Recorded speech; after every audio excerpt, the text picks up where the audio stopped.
We have a musical performance by our band that is going to start off our celebration, and then we'll get into our program. So, Mr. Johnson and the high school band, please take it away.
Council President, and it is my privilege to welcome you to the 2021 Veterans Day program.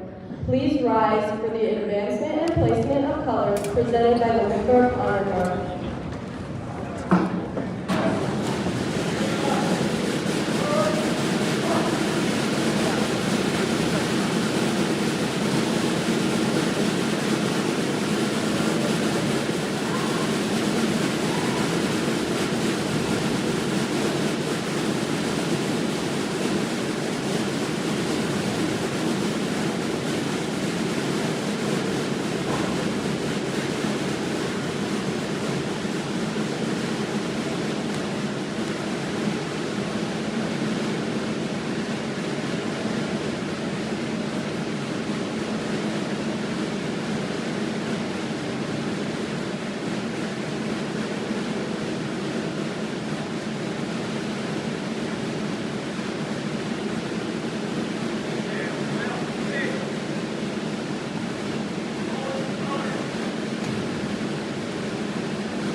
Please welcome Owen Pearson to lead us in the Pledge of Allegiance.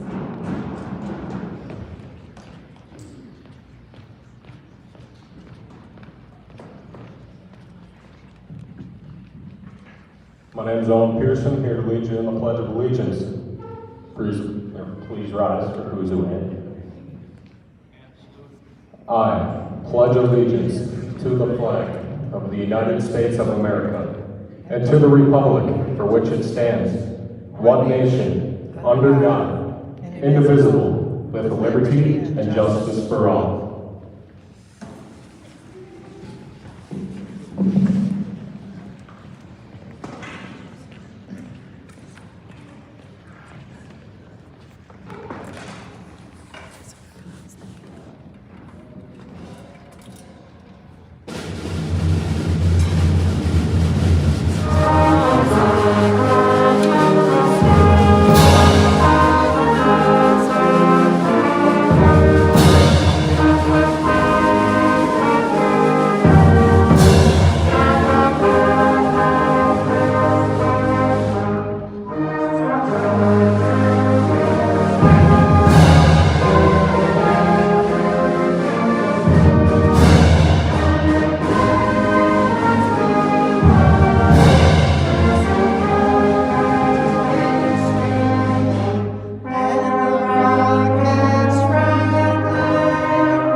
At this time, we will just have a moment of silence in memory of all veterans who have lost their life.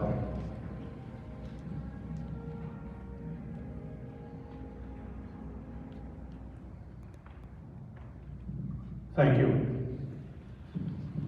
You may be seated.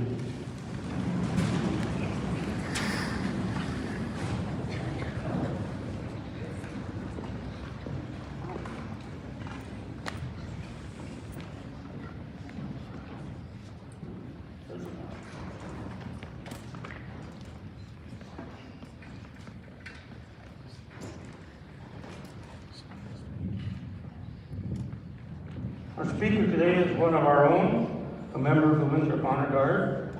He hails from just northeast of Winthrop on the family farm, which he operates with his two sons and his wife Mary. He was very instrumental in getting this organization, the Honor Guard, started back in 1991, and he's been the president or the head person of it almost in its entirety, all but maybe about 2 or 3 years. He served his country through the Army, and now it is my honor to introduce to you Mr. Ron Trellhorn.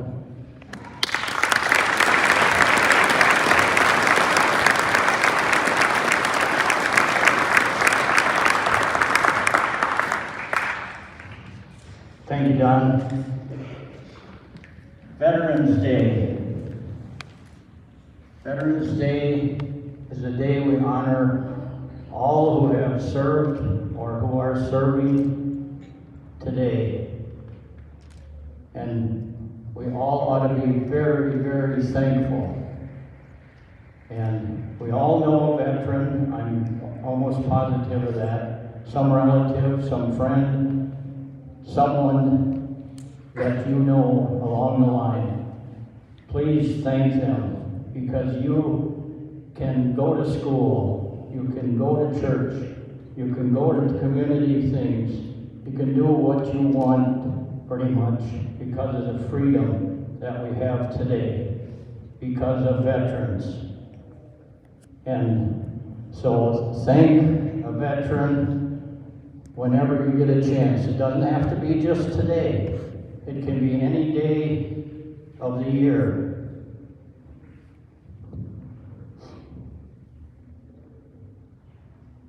I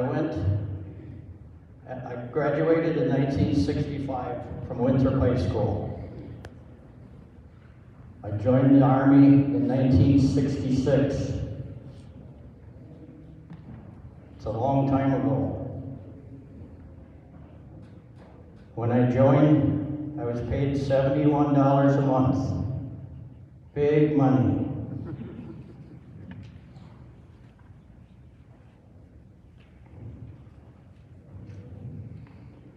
I was basic training in Fort Leonard Wood, Missouri, and took my advanced training there for heavy equipment. And then I was a drill instructor. They sent me to DI school. I was a drill instructor for about a year, and then I got my orders for Vietnam.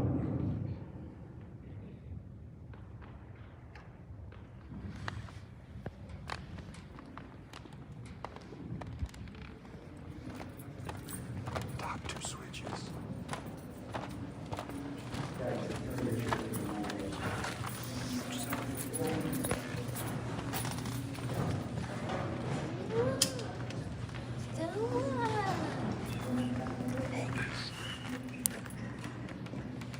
Wait, it's not coming.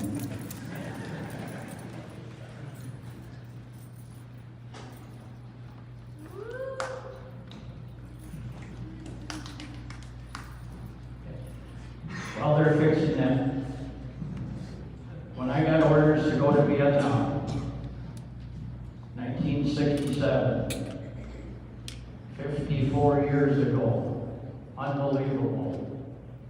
I was sent to Fort Lewis, Washington, and we were actually on a special mission. They were organizing a land clearing unit to clear jungle because the jungle was so dense that they could not eliminate ambushes, and they could not get anything accomplished for the war.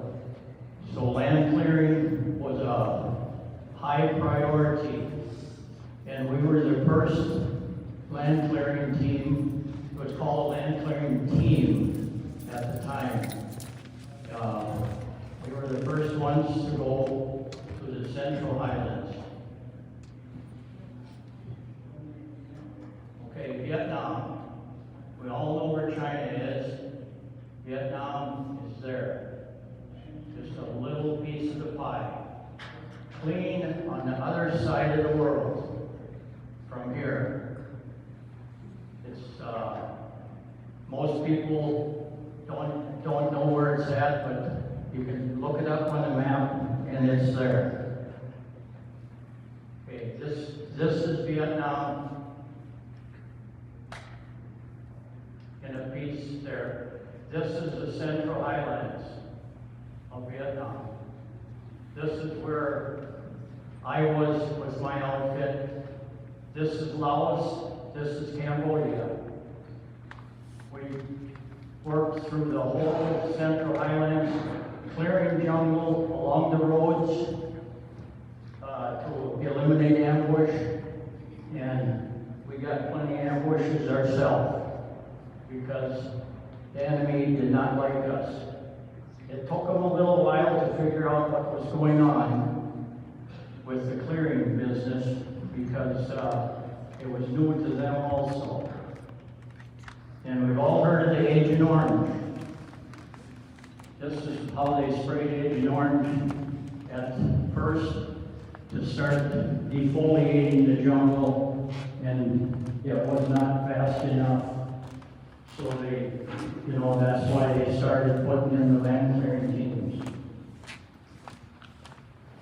This is what it looked like after they sprayed the Agent Orange on. It kind of defoliated the trees and the brush to some extent. That's what the roads looked like when I got there. So you could see why the ambush possibility was so great. It's very, very dense. It just continued. That is a tunnel entrance. I think we've all heard about the tunnels that Viet Cong lived in and used all the time. That is some of the stuff that was found while we were clearing, just dead bodies along the way. This is how we got our supplies. Our unit was out in the jungle or along the territory the whole year. We did not have any base camp or anything. So our supplies were dropped in and very, very limited. That is a fuel tank that they were bringing in for the bulldozers. A lot of the fuel was brought in on bladders. It was just big rubber barrels like. That is a Vietnamese village. That is their Walmart, if you want to call it that. All their little villages would be like that with open markets. They'd have chickens hanging all over, and stuff, and different animals for people to come and purchase. That is a Vietnamese rice paddy. People working in the rice paddy, they were planting the rice. One thing that amazed me the most was when they were out there planting in the rice paddies, they would be walking backward or bending down, going backwards, and those rows would be just straight as an arrow. So they must have had a lot of practice.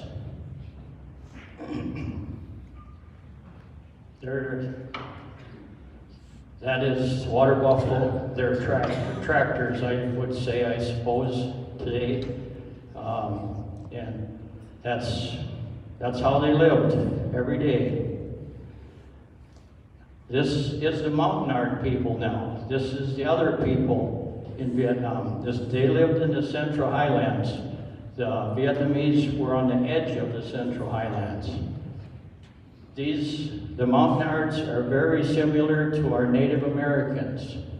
And this is what they would do. You could see where we had cleared some jungle here. They would go out every day, and every day, morning till night, basically finding food for themselves. It was an everyday process. It's very hard for us to imagine that, the way we live here. And this is their village, the Mount Nard village.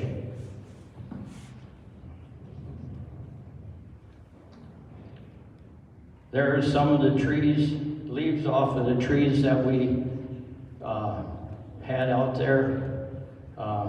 Actually, we saved as many of those leaves as we could because that was our toilet tissue most of the time.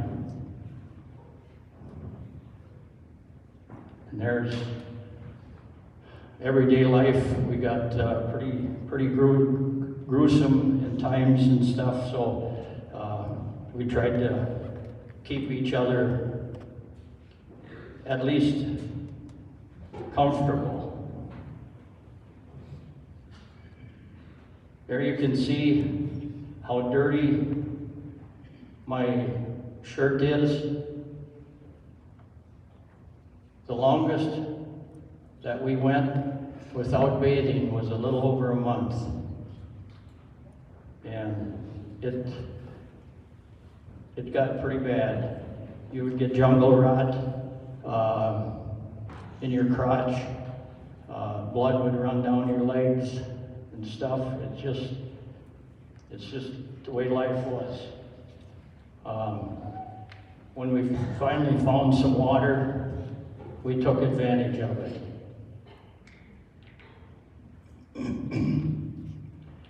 Okay, the ambushes, like I said, we got ambushed very, very often because of the enemy not liking what we were doing. That is an artillery round that come in. When we get an ambush, they'd call artillery in and try and calm the issue as soon as possible. Some of the ambushes would last maybe an hour. Some would last all day, depending on the territory where we were. We had tanks for our security, and you can see that the enemy did get smart. They started knocking the tanks and everything out so they could get at us a lot easier. There is a fuel truck that they blew up along the road during one of the ambushes.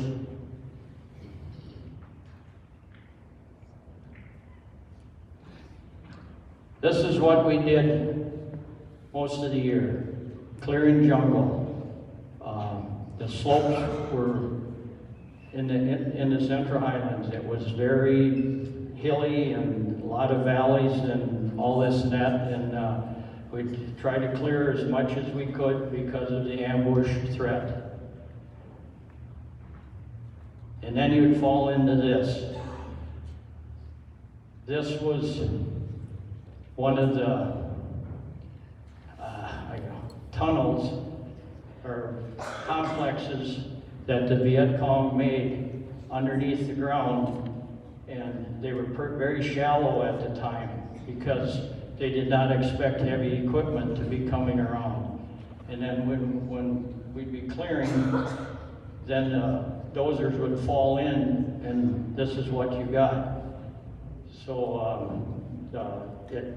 it was treacherous there, and then in between, while you're falling in like that, then you have snipers and a small ambush team that would be after you at the same time.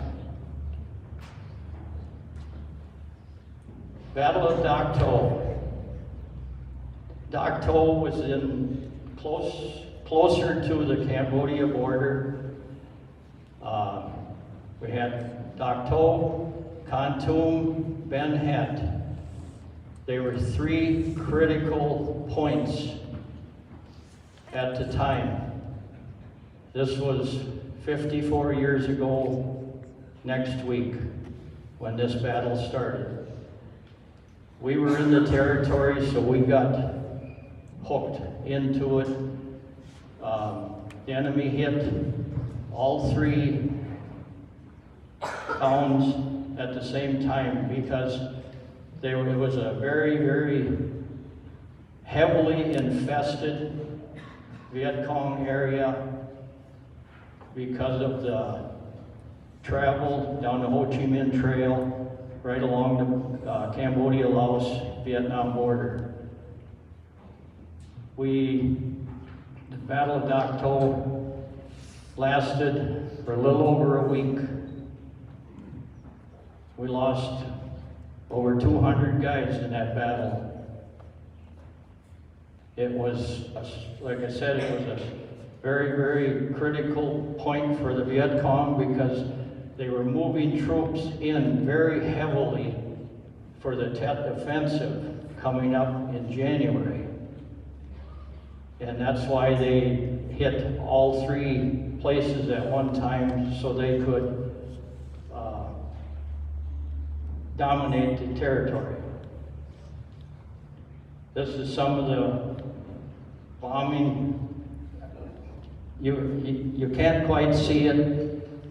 No, my picture's a little clearer, but this is napalm.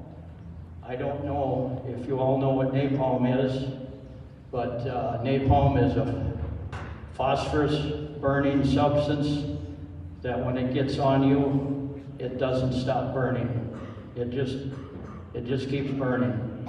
And they were dropping this out in front of us to deter the enemy. And after the battle at Dak To, they had a memorial service and stuff.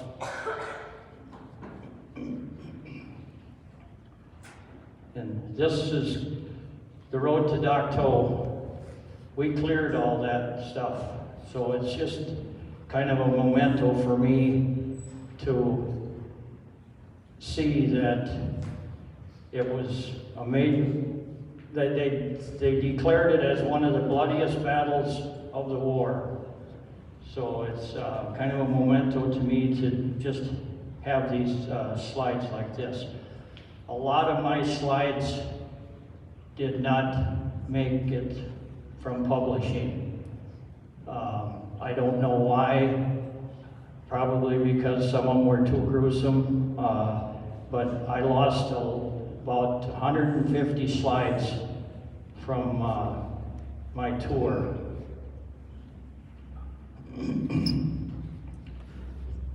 This is what happens when you hit a road mine. They were very, very notorious for planting mines in the road to detour, the progress of our work. This guy did live. They took the steering wheel out and went right through the roof in front of him.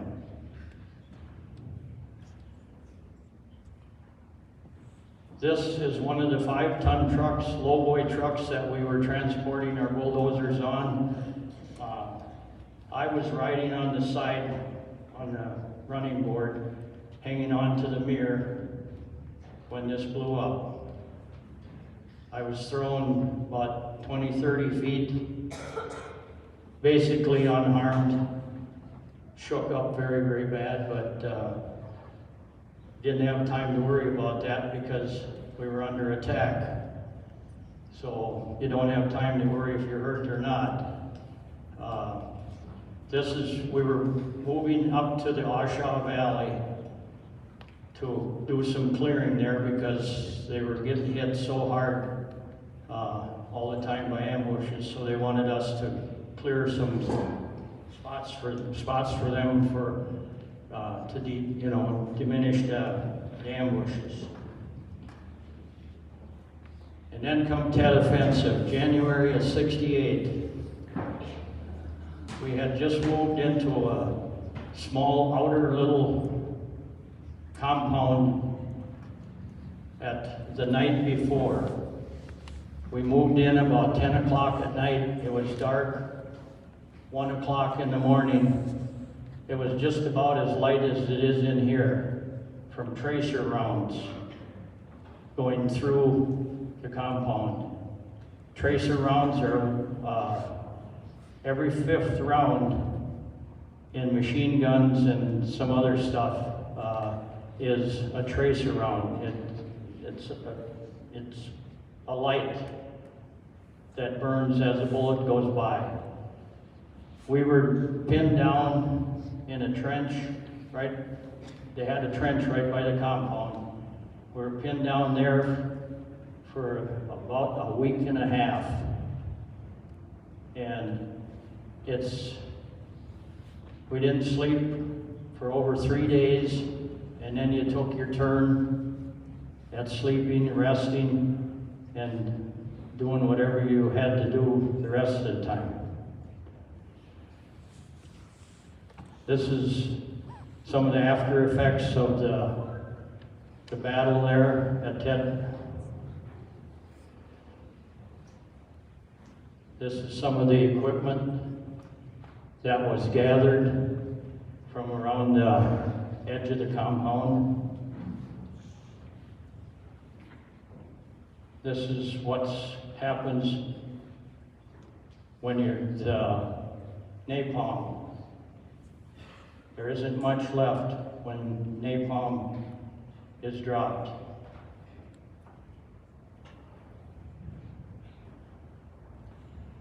And there, one of our security tanks fell in one of the tunnel or complexes that the Viet Cong had made. This is an 8-inch artillery piece. The artillery would move in during the middle of the night where we had cleared, and they would set up, and they would be just kind of moving around with us, so to speak, and take advantage of their targets the best they could for when infantry would be out in the hills and they'd call in artillery, and that's where these boys would come in.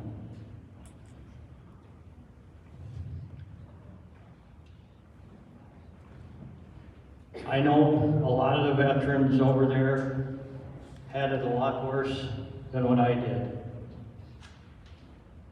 And there's no doubt about it. This is just some of my experiences, and I'm just glad to share it with you. And like I say, it's been 54 years. It's been a long time, but some of it seems like it was yesterday. So, okay. Thank a veteran whenever you get a chance, like I said, and thank you for listening to my ordeal.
we continue, I would like to ask all veterans to please stand up and be recognized. Anyone who's ever served in the military, please stand up.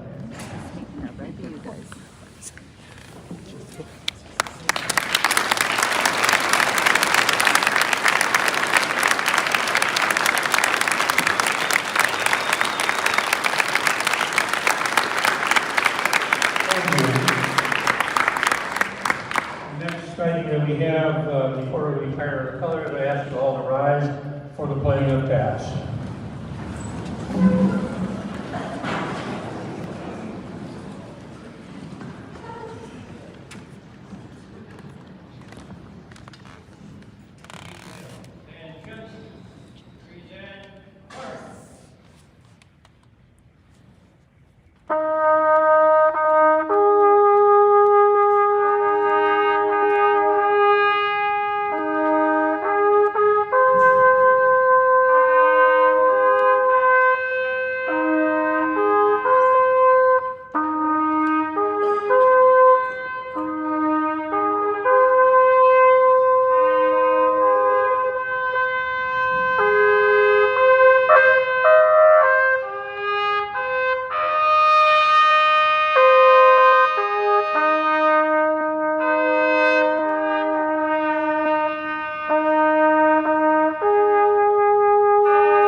And we will prepare to retire the colors.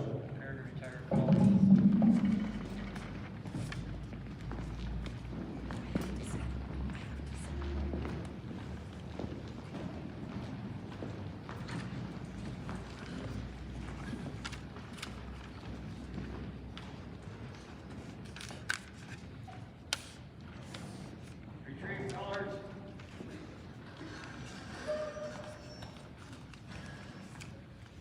Right face. Aerial arm. Forward march.